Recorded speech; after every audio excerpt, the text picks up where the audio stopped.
Hey there jelly beans, thank you for joining me for another Self-Love September video. As you may or may not be aware, the entire month of September on my YouTube channel is dedicated to self-love, and all of the stuff that I put out is basically just sharing my ideas about self-love, different ways that you can bring it into your life, different ways that you can magnify it and just make it more all-encompassing through all the different areas of your life. So hopefully this is something that you're interested in.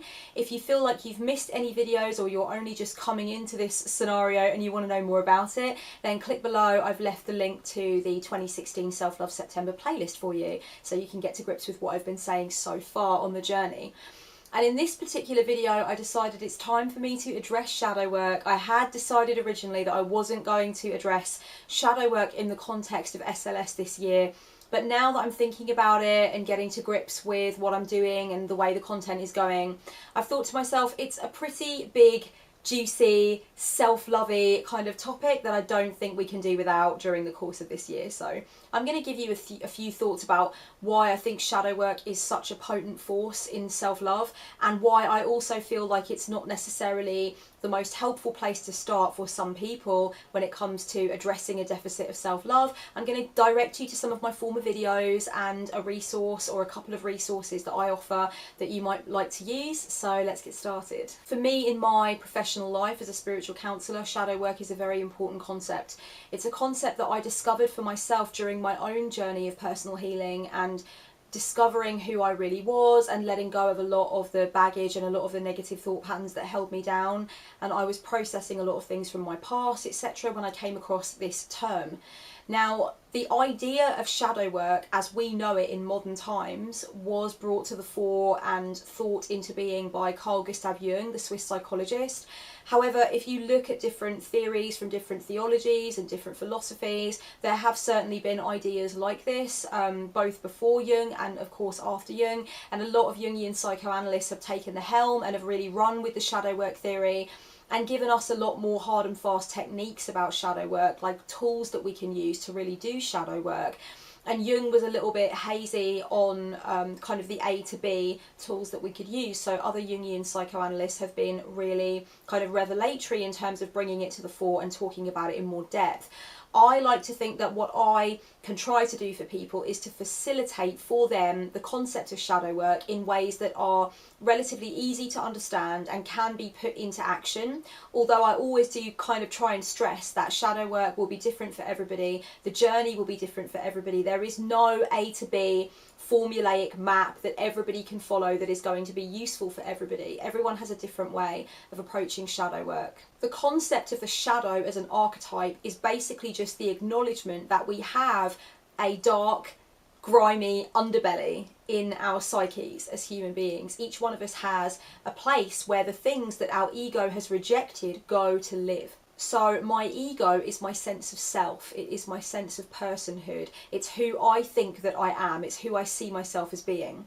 And within the ego, within my personal ego, there are going to be things about me that I have acknowledged, that I have accepted, but which aren't necessarily hugely positive. They're not overwhelmingly fortunate. I'm not really happy about them, but I'm conscious of them. I've got a reasonable grasp on them. I know that they are there. On the other hand, there are some things that my ego will not accept about me. There are some traits, some beliefs, some characteristics, and even some memories of things that I might have done in the past that my ego does not want to work with. My ego does not want to integrate those things. I do not want to look at them, and I don't really want to accept them as part of myself. So I have cast them into the shadow, and that's what the shadow archetype is in psychology. It's that grimy, gloomy place where things go to hang out when they're not really invited to the ego party. The idea of shadow work is really just the idea of unlocking the shadow archetype in the psyche and looking through it, and just basically having a look at what is down there. What is it that the ego is ashamed of? What is it that the ego has chosen to reject? A lot of the stuff that you find inside the shadow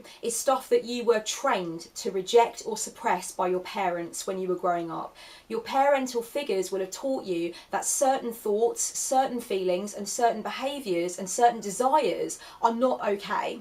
And they will have stripped you of your agency to believe that those ideas are okay, or to see those ideas as part of you. So it's really important to understand that a lot of the stuff that lives in the shadow is stuff that you really didn't choose to put there. It's stuff that was trained out of you by your parental figures. You looked at the way that they behaved and you saw that they thought that certain things were wrong or certain things were unacceptable, so you put them into shadow.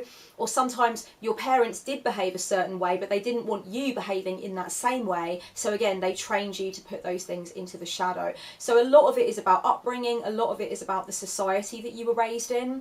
But there are also lots of other things in the shadow that you've placed in there as you've grown up, as you've moved through adolescence and into adulthood. There's these other things that you experienced, these other things that you went through, and they have created more shadow content. You have pushed certain things into the shadow as well. And sometimes you've done it, you know, really in almost a conscious way, like, you know what, I never want to think about that again. And then other times it's like you put it in the shadow due to shock or as a defense mechanism to protect yourself, and you didn't really realize that you hadn't accepted those things about you. So shadow work can be very illuminating when you start to do it, when you start to think to yourself, okay, what do I really not like to think about? What kinds of things about me do I really not like to accept or see or think of? When you start doing that, you begin to realise that there is stuff in the shadow that you really did not think was down there, and it can get a little bit shocking, and sometimes it can get a little bit hairy. But I think for the average person with a reasonable amount of emotional intelligence, it's very easy to see why shadow work is so revered by so many people, and why it continues to be a source of fascination for those who are on the journey of self-discovery. The simple reason for that is that it seems kind of obvious that in order to accept ourselves fully, we have to integrate all parts of our beingness together.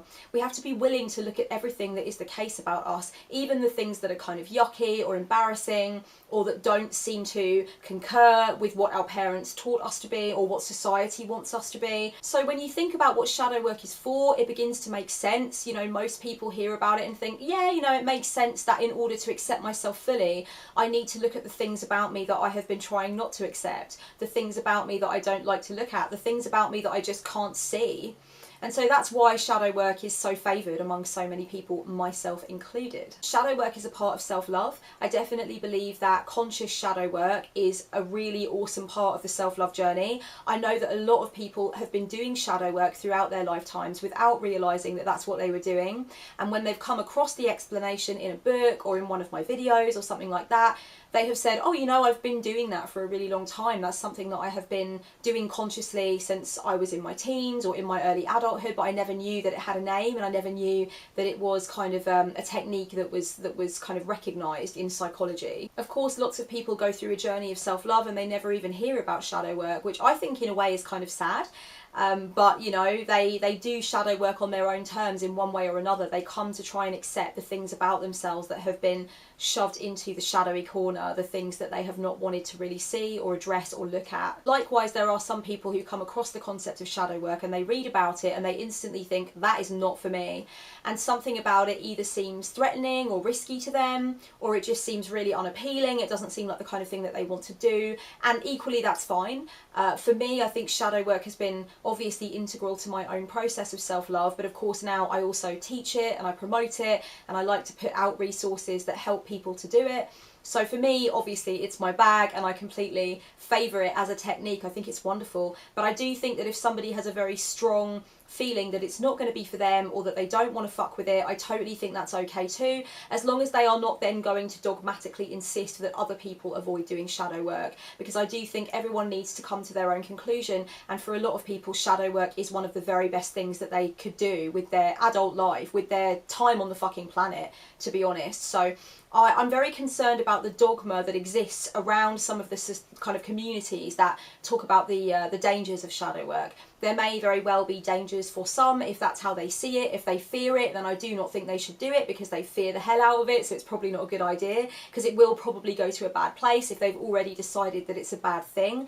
But I don't think that anyone should be encouraging anyone else not to do it. I think it's got to be about whether or not you want to buy the ticket and take the ride. So I bought the ticket and I took the ride, and it went very well for me. And there's not really a point at which the ride ends, to be honest with you. Once you've learned what shadow work is, and once you've picked up a few techniques that are right for you, that allow you to be able to do shadow work effectively, you're never going to stop. There's never going to be a stopping point, because every single moment that you're going through your life, every year that you live, you are picking up more thoughts, you are exploring more things, you're having more experiences, you're coming up against more challenges, more dilemmas, more traumas, more tragedies, more accidents, and all of that stuff is going to create opportunities for new things to be put into the shadow. Your shadow is not just formulated and remaining static during your formative years. It's not like from the ages of 1 to 7 you have your shadow stuff put in there and then it's locked and you never have to go in there again, nothing ever goes in there again. On the contrary, you always have the possibility throughout your life that something will go into your shadow side, that you will go through something, you will realise something will occur that you will think, that's not a part of me, I don't want to accept that, I'm not interested in looking at that, that goes into the shadow. So that means that once you're aware of what the concept of shadow work is, it's going to be a lifelong journey. That doesn't mean necessarily that you're going to always have a shadow work journal and you're going to do shadow work techniques every single week like clockwork, and I certainly don't do that. But what most people do, once they've begun to realise that shadow work is effective for them, is to have certain times during the year when they dedicate quite a bit of time to the committed practice of shadow work, either daily or weekly. And for a lot of people who are pagan or witchy or of the woo-woo persuasion, they will usually choose the time between Samhain and Yule, or Samhain and Imbolc, to actually do a committed process of shadow work, to actually do lots of journaling or lots of meditation, lots of ritual, lots of brainstorming, whatever it is that they want to do, but they will be focusing on that part of the psyche, the shadowy little cupboard at the back where the skeletons are stored. And that seems like quite a good time symbolically for people to do shadow work. But of course you can do shadow work in the dead of summer, you can do it wherever and however you want to. Shadow work is always available to you if you know that you need to do it. But for a lot of people there is that kind of shadow work time between those 2 or 3 festivals where it seems really pertinent to do it, and I certainly do agree. I think it's really pertinent to do it at that time too. There's an idea in psychology that whatever you resist persists, whatever you suppress tends to dominate.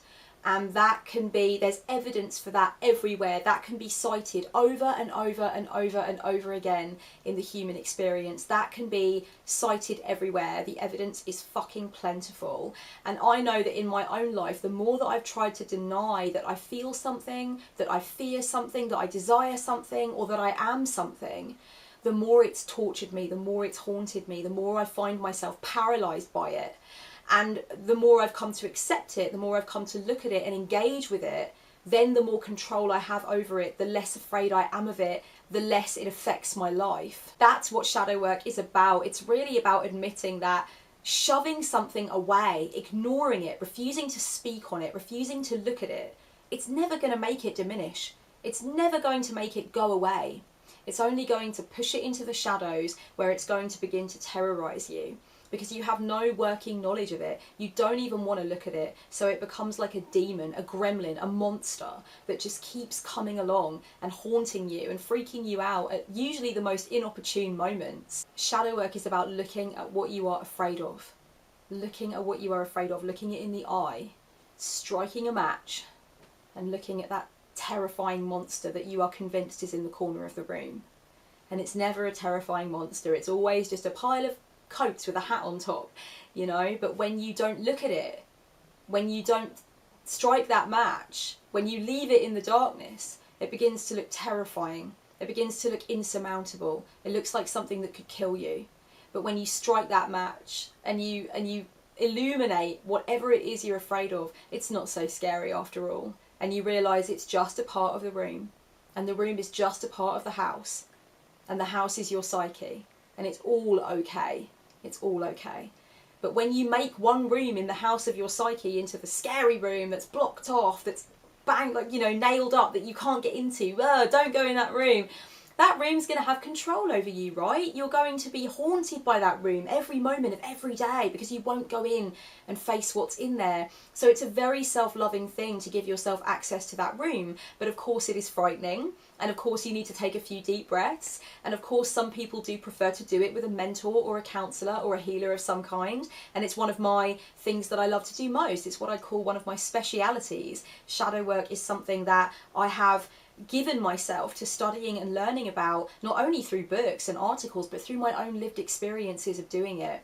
And I just keep adding to my own understanding of what it really means to go through a process of shadow work. And that's why it's so exciting to me when somebody comes to a certain point in their journey of self-love where they feel that they are really ready for that. Committing to a conscious process of shadow work, which may be ongoing, where you might look at one thing in particular, or you may decide to look at whatever it is that you can find down there.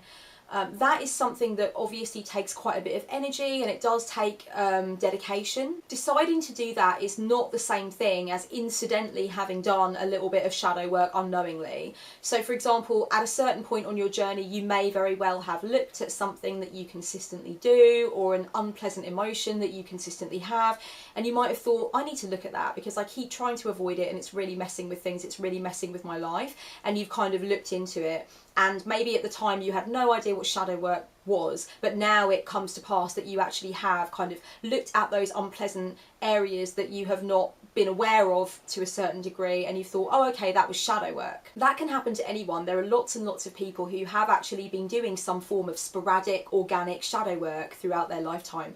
But I think personally that that is quite different from making a conscious commitment to an ongoing process of shadow work. When you consciously say, I'm going to get to the bottom of this, I'm going to look at this, I'm not going to let myself look away, I'm going to journal about this, I'm going to do ritual pertaining to this, I'm going to really give myself to it 100%. That is something that obviously does take a certain level of power and potency to do that and to give yourself to it.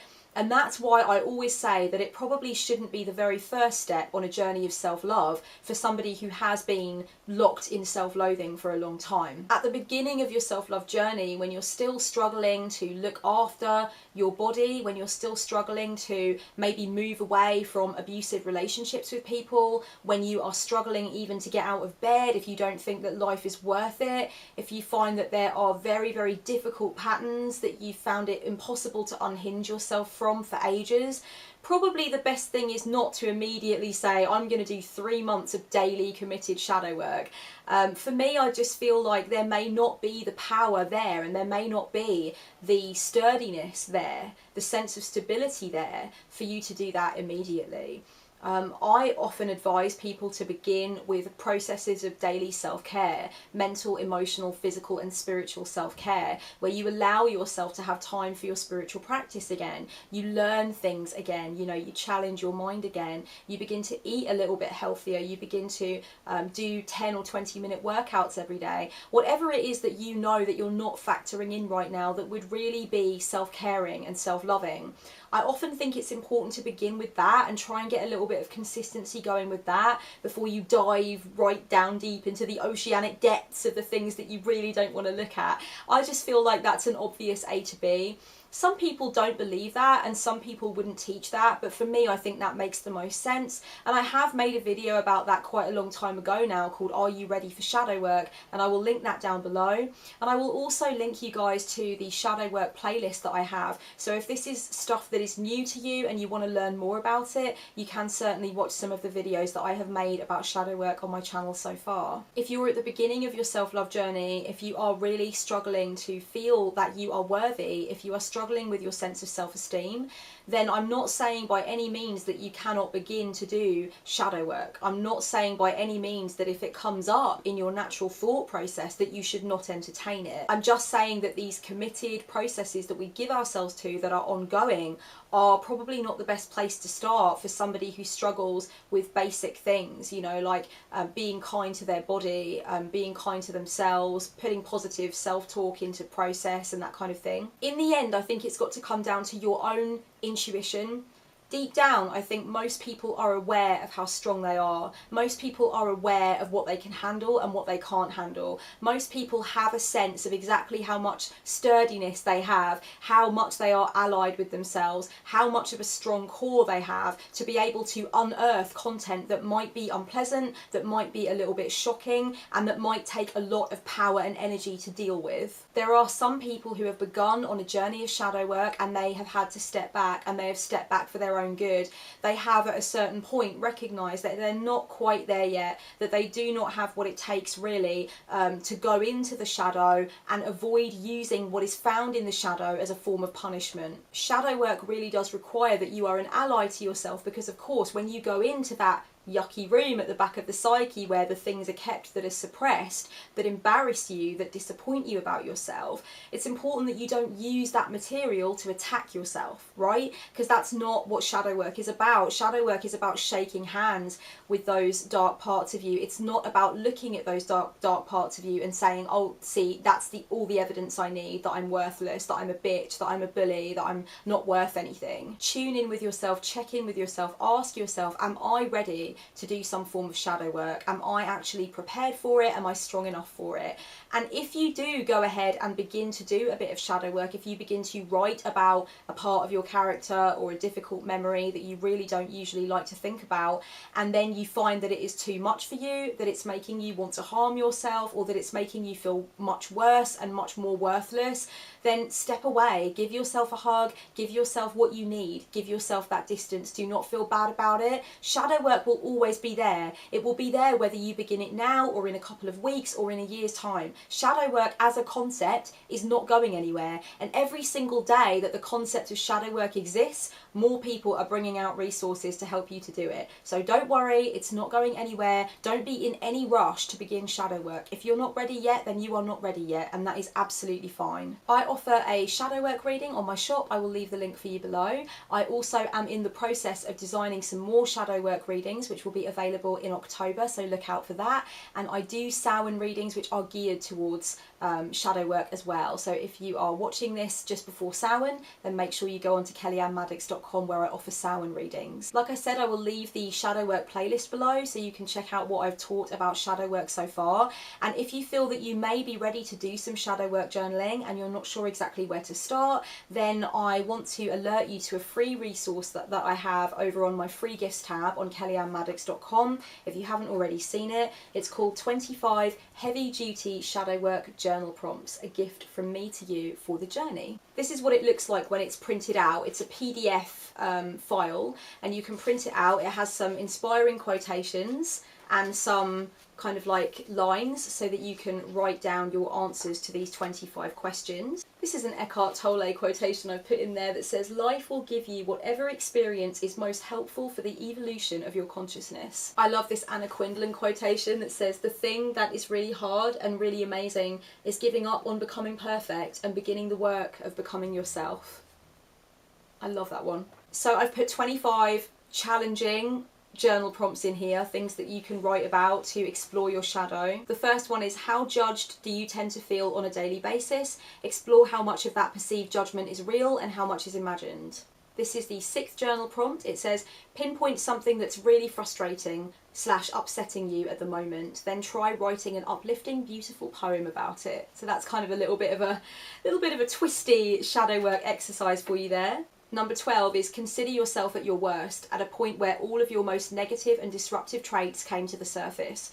Capture that version of you in your mind, then write a letter of love, understanding and compassion to that version of you. Oh, this one is so hardcore. Number 17, what was the last cruel thing you wanted to say to someone in order to make them feel bad about themselves or their actions? Write it down and then explore your feelings about it. That one cuts close to the bone. 25 heavy duty shadow work journal prompts. I will leave the link that will take you straight to the PDF document, and you can download that for free. I hope it's been useful to hear about shadow work in the context of self-love. Please check out the playlist. Check me out on social media throughout the month of September. I'm letting you guys know what I'm up to and sharing the self-love stories from the self-love stories hashtag with you. Much love and self-love and shadow work, babes. Blessed be.